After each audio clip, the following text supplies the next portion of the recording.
Good morning. Hope you all enjoyed the baseball game last night. I hope that's just the future to come. In a few hours, the Democrat-led House is set to recess for 45 days. Then we'll come back for just 11 legislative days. We're recessing just one day after this nation entered a recession. Before they leave, let's acknowledge the Democrats have no plan to help Americans who are paying the highest prices in 40 years. They have no plan to stop workers from losing an entire month's salary because of inflation. They have no plan to bring down the high gas prices. They are still costing families more than $4 a gallon and hundreds of dollars every single year. They have no plan to rescue and secure our border or reduce crime. Democrats have no plan to help Americans, but their policies only make it worse. Our country cannot continue down this path. The American people cannot continue to bear the brunt of Democrats' failed policies. Republicans understand the anxiety American families feel every single day. Could you answer this question? If you ask every single American, could they afford to give up 1 month pay? Could you afford to give 1 month of pay up? I promise you the overwhelming part of America would say no. But you know the sad part of that answer? It was taken from them. It was taken from them because of inflation. If a person makes a salary, 1 month's salary is 8.3%. Inflation is higher. So they've already lost. Who took it? The Democratic policies that they passed from the day this president came to office, and the Democrats control the House and the Senate. Now, Republicans planned something much different. We want to put the country back on the right track. As you know, our task force has been working for 1.5 years, and we've been rolling different policies out. The QR code up here has just a few of the ideas of what we want to go forward with. An economy that is strong, a nation that's safe, a future that's free, and a government that is accountable. After so much suffering caused by Democratic policies, Americans need renewed hope for the future. And that is what a Republican majority will work every day to provide. Want to open it up for some questions? Yes, Chad? Were you impressed with the game? Was I impressed with the game? Yeah. So, I like closer contests.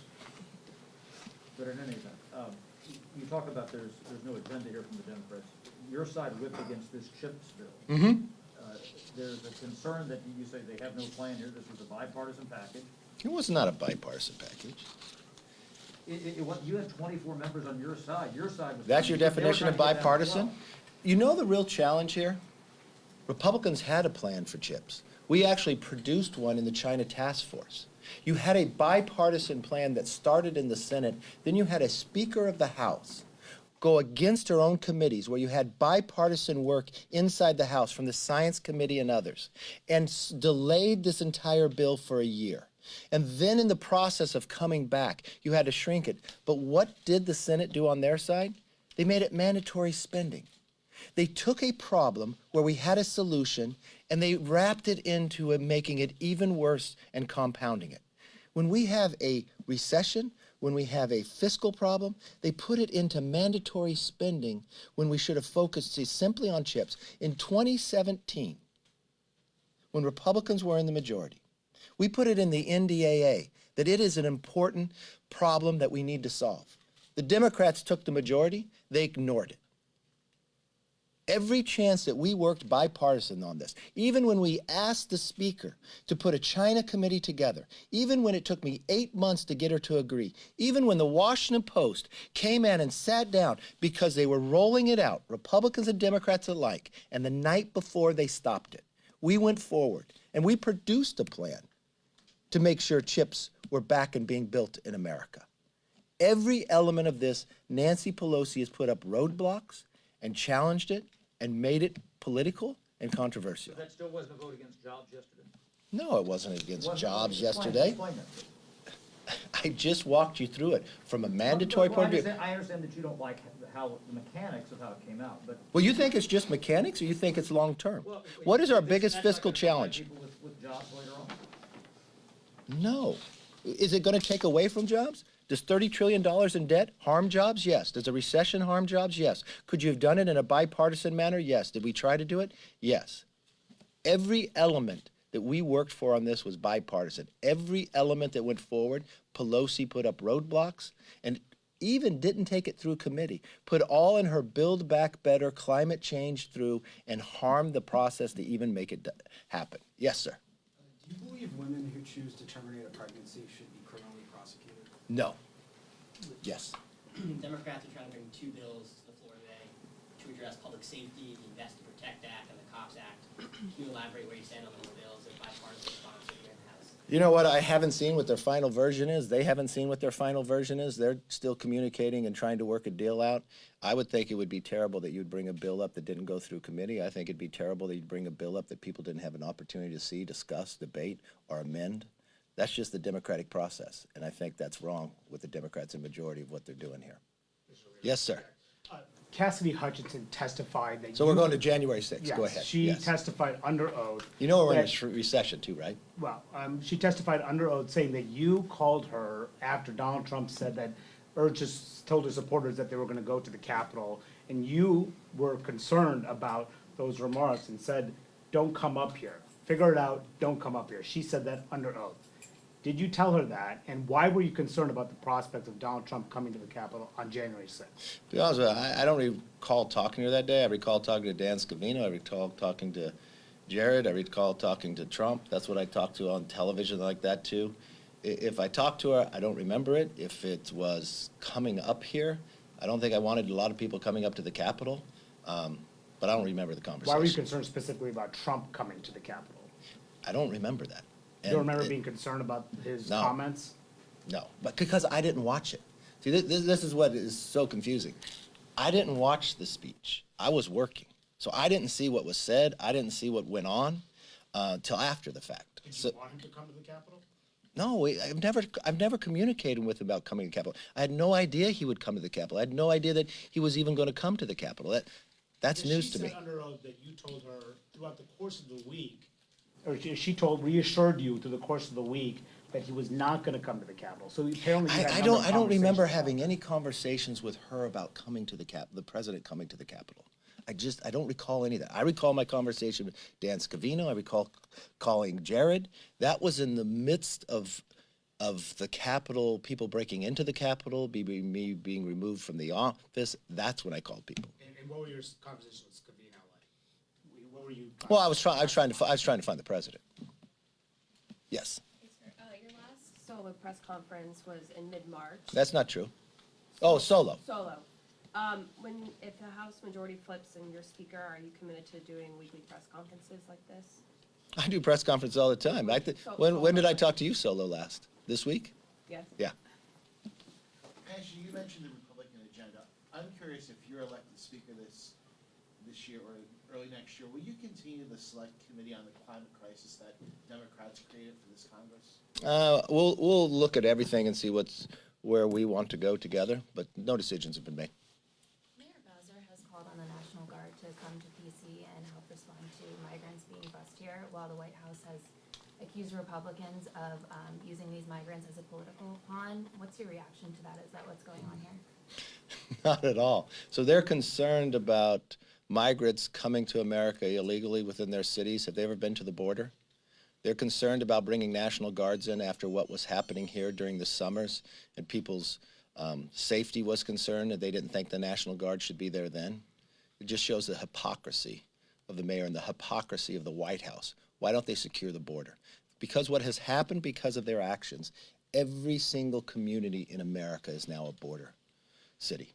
This is a national crisis. Fentanyl is now the #1 killer of Americans between the ages of 18 and 45. This is their policies, which they created. It created a national security issue throughout the entire country. The hypocrisy is that they won't go to the White House to try to make him secure this border. Yes, sir. Yeah, we'd like to know your position regarding the Puerto Rico Status Act and what the Congress should do about that issue. You know what? I haven't been able to see that bill yet, read through it. I know Puerto Rico has has had many votes down there to determine whether they're Commonwealth or statehood, but I'll continue to look at that bill and let you know. Mr. Leader, in the past, you've said you support members of Congress trading individual stocks. If the Speaker brings... I'm sorry, what did you say I said? You have publicly said you support members of Congress not trading individual stocks. No, I said Ban. I would look at that, but okay.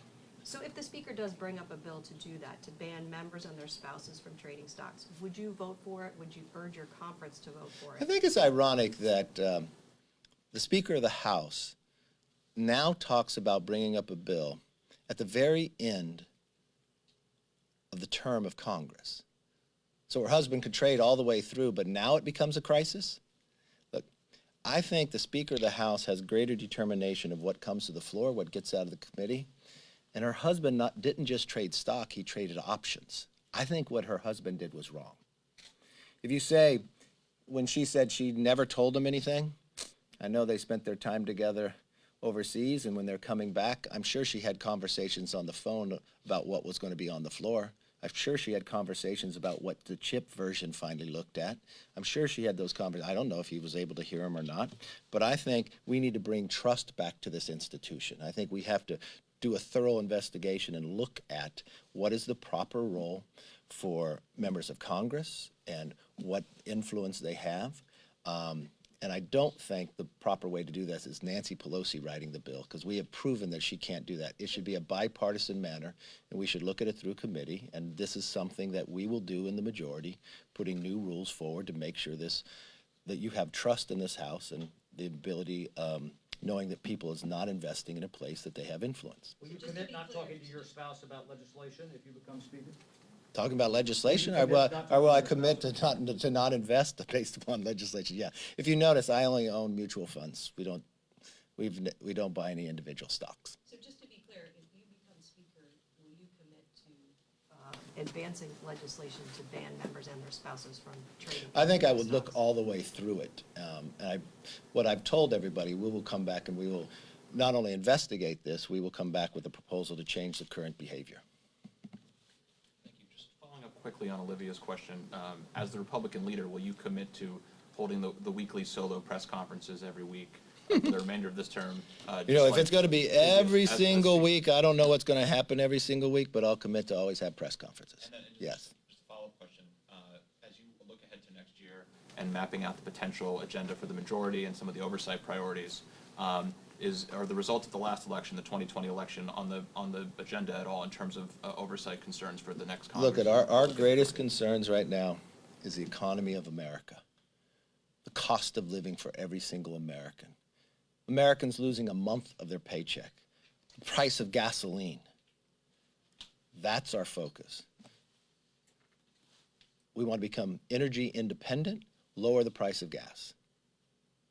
We want to make you feel safe in your streets. Homicides are now at a 20-year high. This defunding of police, we told them it was wrong then, and it's wrong now. We're going to give bonuses to make sure individuals, officers can join the forces, that they could have the training to do the job. We're going to make sure prosecutors uphold the law. When it comes to the border, we're going to secure it in the movement of fentanyl and illegal drugs into our country. We're going to change the supply chain dependency on China and move it back to America. And yes, we'll get into other issues as well. I do not believe men should be competing with women in sports. It'll have a plan to put America back on the right track. And yes, we'll hold this government accountable. We'll want to know why that decisions were made the way they were leaving Afghanistan. We'll want to know where the origins of COVID actually began. Why, with the Democrats holding the majority, why haven't they had one hearing to know where that's happened? And yes, we'll want to know why the Attorney General goes after parents who simply want to go to a school board meeting to know what's happening in their kids' education. And yes, part of our commitment to America will have a Parents' Bill of Rights. The parents should have a say in their kids' education. They should know what's going on at the school as well. That's what our focus. Number one, the economy, the cost of living. You know, it wasn't just Republicans who warned the Democrats.